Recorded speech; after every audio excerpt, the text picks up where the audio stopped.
Hi everyone, this is your reading for Friday the 8th of December. Thanks for joining me. I'm still using the Heindel Tarot. Let's have a look at what's coming up today. I'm going to choose 3 cards here. Okay, so we got the Star. That's always very positive. Then we have the 7 of Swords. And then we have the 5 of Wands. Okay, so the Star is a wonderful card that represents hope and that represents detoxing of negativity. And it's interesting in this deck because the card in itself looks so dark, but you kind of have to really look at these images to get the meaning. So we've got something that looks quite dark here and all this water, but then we have this beautiful star, and it's almost even more beautiful because it's kind of obscured by this darkness, and it's kind of subtle in a way. So we've got Aquarius there, Aquarius being the water bearer. Ironically, it's not a water sign, it's an air sign in astrology.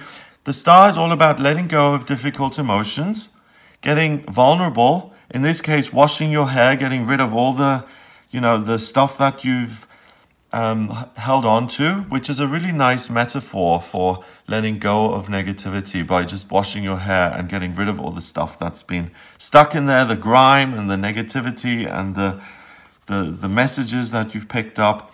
You have the opportunity to wash all of that away and to really be free and to then let your light shine in the way that you're intended to, without your light being obscured by all this negative energy that's been around you or that you feel within yourself. The next card is the 7 of Swords, and it says uselessness. And the 7 of Swords is about conflict, and it's about being kind of selfish and taking things for yourself and lying to other people to get what you want, and feeling like you have to compete and feeling like other people have it in for you and want to get you. You can see this thing in the background. We've got all these eyes watching and all these angry mouths. It's almost like if you were walking along and you were confronted with this weird little monster, you would say, oh my God, I've got to protect myself. I've got to grab something for myself and make sure I don't get attacked. And what this card is saying is that, each one of these swords looks pretty dangerous. They're sharp, they're intersecting. And if you get involved in all of this, it can end up really harming you, even though it's designed almost as a shield, as a wall, to protect yourself from this monster that's coming your way. So what we're getting here today is that there's this perceived monster, there's this perceived negativity which is kind of looming, and that you feel like you have to protect yourself by putting up walls or by putting up defense mechanisms, but that's not the truth. The truth and the reality and the best way forward is to drop the facade, not to protect yourself, to realize that this monster is an illusion. There's no one after you. There's nothing watching you. There's really nothing coming your way. And you're really doing more harm by putting all these negative thoughts and these learned coping mechanisms in place. They're useless, as the card says.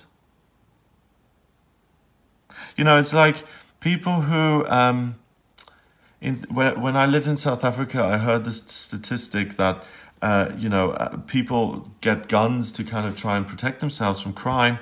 But most of the people who actually got shot or things like that or injured through guns were people who were robbed or hijacked or something like that, and they were actually shot with their own gun. And if there wasn't a gun involved, it usually ended up much milder and the situation wasn't as difficult.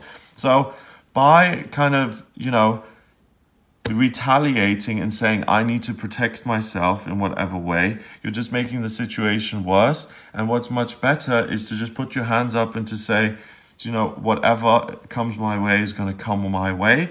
All I'm going to focus on is detoxing negative stuff. I'm not going to get defensive about it, and I'm going to focus on my light and letting that shine. And then finally, the 5 of Wands is about conflict.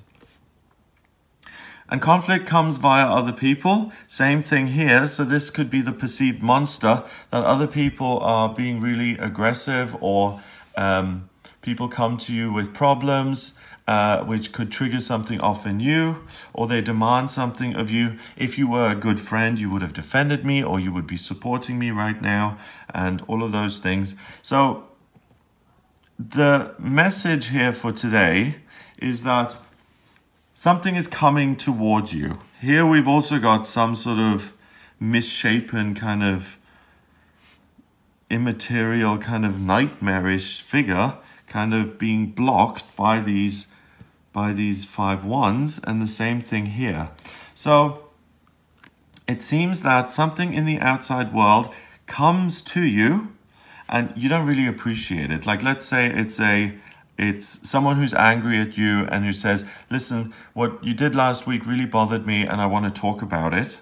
And you've got a choice then. You can either say, oh, okay, well, that's not the greatest thing to hear, but of course, we've got a friendship. I'm willing to listen to that. Why did I make you angry? Let's try and resolve it. Or you've got someone who has just been, their boyfriend of 13 years has just left them for another person and they're heartbroken and they're totally devastated, and they say, can I please come over to your house, or can you come over to my house and just spend some time with me and calm me down. Let's watch a movie together. Let's have dinner. I really don't want to be alone today. And that may trigger you in the sense because you've got your own emotional stuff going on and you don't really want to be dragged down by something like that. It's also interesting because yesterday was a really, really positive day, and today it's like very different in the sense that someone's negativity or negativity via the world comes your way, and both these cards are saying that your gut reaction, your default reaction is going to be to block that off and to say, oh, well, no, I'm not available. I'm sorry you're heartbroken, but I'm busy. Or I can't get involved with this. I don't have the emotional capacity to sort out your problems on top of my own as well. So I'm sorry, I just can't be there. The message is that these defense mechanisms are useless and will create more conflict in themselves. So let these things come towards you. You have the capacity to detox them. They're not going to harm you and they're not going to dim your light.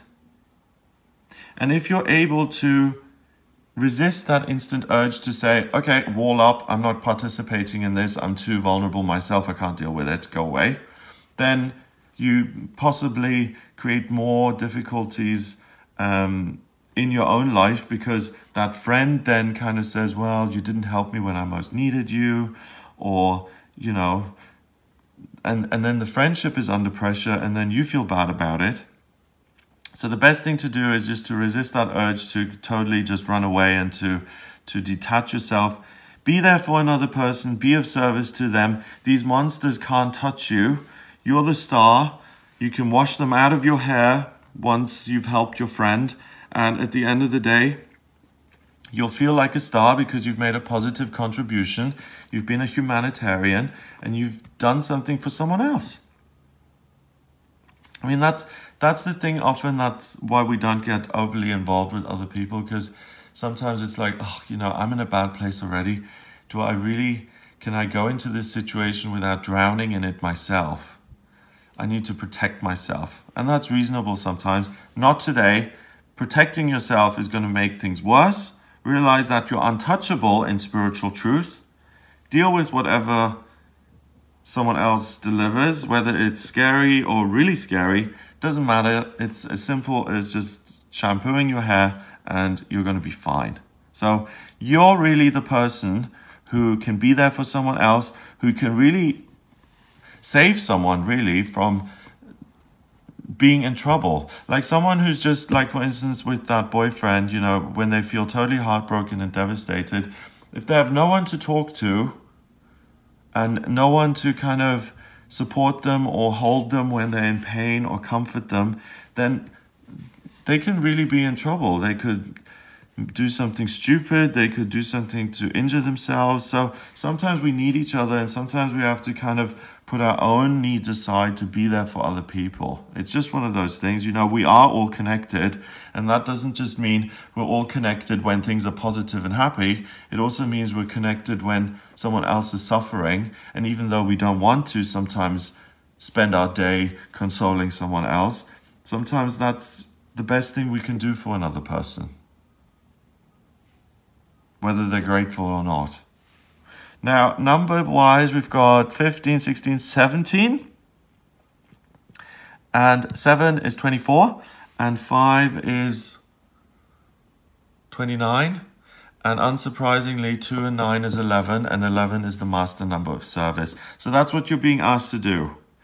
To support and help another person and be of service to them, and not to become defensive or to shut them off and say, I'm too busy to help you, go find someone else to talk to. So if you are able to do that, you'll really feel proud of yourself at the end of the day, and you'll have grown spiritually because you'll realize that the difficult monsters in life really can't touch you, and you have a wonderful way of you learn today a really easy, straightforward way of cleansing yourself of negative energy by the end of the day, and realizing, oh my God, that took nothing out of me, and I helped another person. Win-win, all round. So I hope you have a great day. If you would like a private reading with me, then please get in touch via my website. It's gregoryscott.com. Click on the Readings tab to audio reading. Please remember to subscribe to this YouTube channel, and I'll speak to you tomorrow.